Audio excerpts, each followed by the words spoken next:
Former Partridge Family star Danny Bonaduce is certainly no stranger to the weird and wild ways of fame, but this has got to take the cake. Now, Danny was just at a meet and greet at a casino in Washington State, and a fan asked to kiss him. Well, then she leaned in and bit him right there in the cheek. What the heck was she thinking? And what does he think about getting mauled literally by a fan? I'm going to ask him right now as Danny joins me tonight from Seattle. What, Danny? What? I'm giving you your big intro here, and you're already interrupting me. I'm sorry, I was freaking out, man, because I'm up here in Seattle, which is the greatest city in the world. We lie to you people because we don't want you to move here. But in Washington State, that's where they shot all the Twilight movies. So this chick is latched onto my face and biting me, and there's a lot of blood. I mean, a lot of blood. And everybody's yelling, werewolf, werewolf, werewolf. And I'm yelling, bath salts, bath salts, bath salts. And I've been asked this a couple of times. I really thought it out. I think she hung on for a full minute because she was biting so hard. When people tried to pull her off me, I thought she's going to take a hunk of my face with her, so I had to hold on to her. Finally, the police got her off. They put some salve on. They measured how big the bite mark was, and they got her away. And I refused to press charges.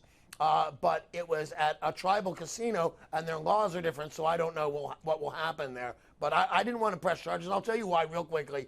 My hero is Johnny Carson, and if the night Johnny Carson passed away, I had a great joke, I'd tell it. And the reason is, it doesn't make somebody less dead because you told a joke. I thought, I won't be any less in pain if this girl gets to go see the show, but they arrested her anyway. Wow. I mean, it's just great to see it in one piece, Danny. I must tell you, do we have the picture that Danny's wife took of the injury? Because look at that. I mean, there's blood there, Danny. I saw this, and I'm thinking, you know what? You put yourself out there. You've always said, look, I'm in the public eye. People are going to want things from me. She wanted to taste you, Danny.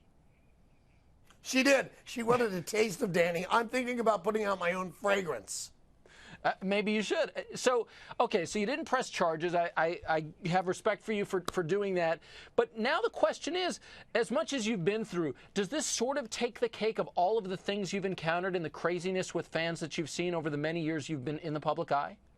No, and that's the weird thing. When a girl bites your face, it should take you at least a second to think of a weirder thing that has happened to you, but it didn't. A police officer said to me, is that the weirdest thing that ever happened to you? And I said, no. And I told a story. I went to see the premiere of the movie The Song Remains the Same in 1977. I went with the ex-wife of a very famous drummer. So she knew Robert Plant very well and said something to him he didn't like, so he spit at her. And I didn't know that nobody knew that I didn't really know this girl. So I thought, he looks like he spit on my date. I got to go be a tough guy. So I went up and made a fist near Robert Plant, and everybody just beat my brains in. So I went home, and I went to sleep fully dressed. I wake up in the morning fully dressed. The girl's in my bed fully dressed. My girlfriend comes in my apartment. She has a target pistol her father gave her. The girl jumps in the closet. My girlfriend goes, boom, boom, boom, boom, boom. 5 shots right down the middle of the door. So all I can think is, well, I got a dead giant in my closet. This is going to be a long day. And she has one in the chamber left for me. And I swear to you that this is true. I said, are you really willing to spend the rest of your life? And I was only 15. I said, are you really willing to spend the rest of your life in jail over a cheater liar like me? And she said, yes. And she pulled the trigger. That was a weirder night. Well, you're still here, although both stories involved saliva.